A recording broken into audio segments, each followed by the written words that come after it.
Silakan Ya, Pak. Assalamualaikum warahmatullahi wabarakatuh. Waalaikumsalam Apa kabar, warahmatullahi Ibu? wabarakatuh. Alhamdulillah Alhamdulillah baik, sehat. Pak.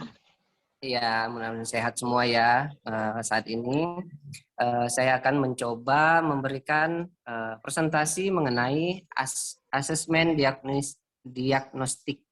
Nah, di sini sebelum masuk ke materinya ini, saya coba membacakan ada beberapa dampak yang akan terjadi apabila penutupan sekolah karena pandemi ini ya, Ibu-ibu ya.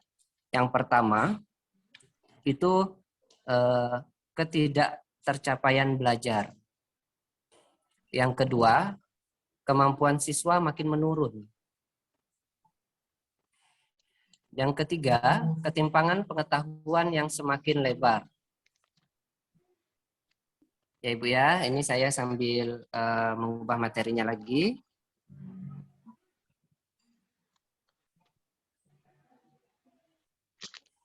Baik.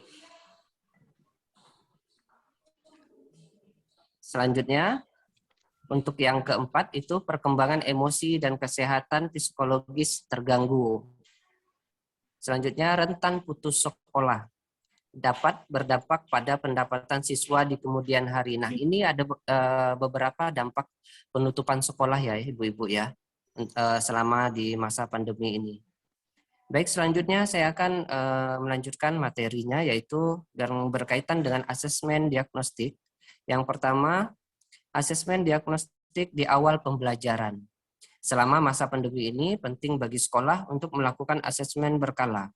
Tujuannya untuk mendiagnosis dampak pandemi terhadap perkembangan kognitif dan kognitif siswa dan non-kognitif siswa. Nah, asesmen ini terbagi menjadi dua, asesmen non-kognitif dan asesmen kognitif. Selanjutnya, asesmen diagnostik non-kognitif ditujukan untuk mengukur aspek psikologis dan kondisi emosional peserta didik. Jadi para guru melakukan asesmen kognitif di awal pembelajaran supaya untuk mengetahui yang pertama, kesejahteraan psikologi dan sosial emosi siswa.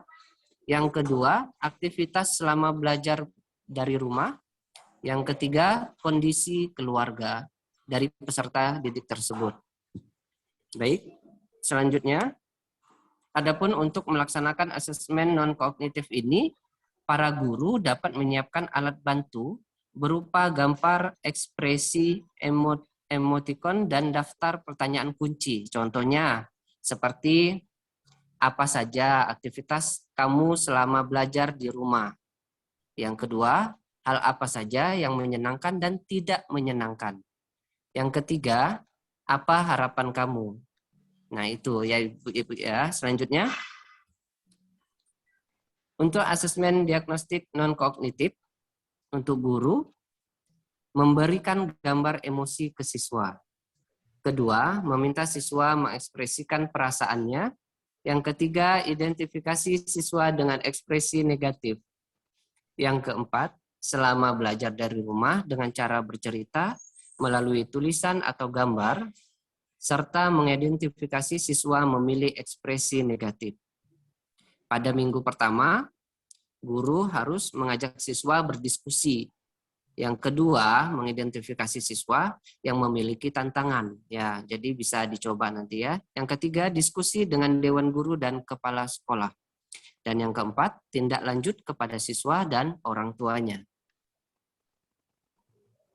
Baik, untuk asesmen diagnosis kognitif ini bertujuan mendiagnosis kemampuan dasar siswa dalam topik sebuah mata pelajaran.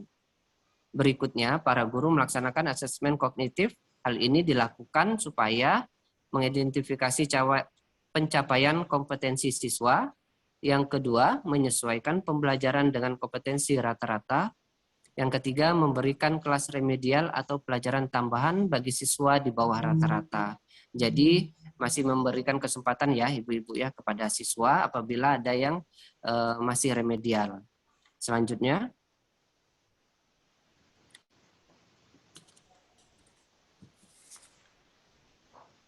Selanjutnya ada asesmen diagnosis kognitif. Selanjutnya ini ya Ibu ya, sebagai langkah persiapan asesmen kognitif guru, membuat jadwal pelaksanaan asesmen. Yang pertama, membuat jadwal pelaksanaannya.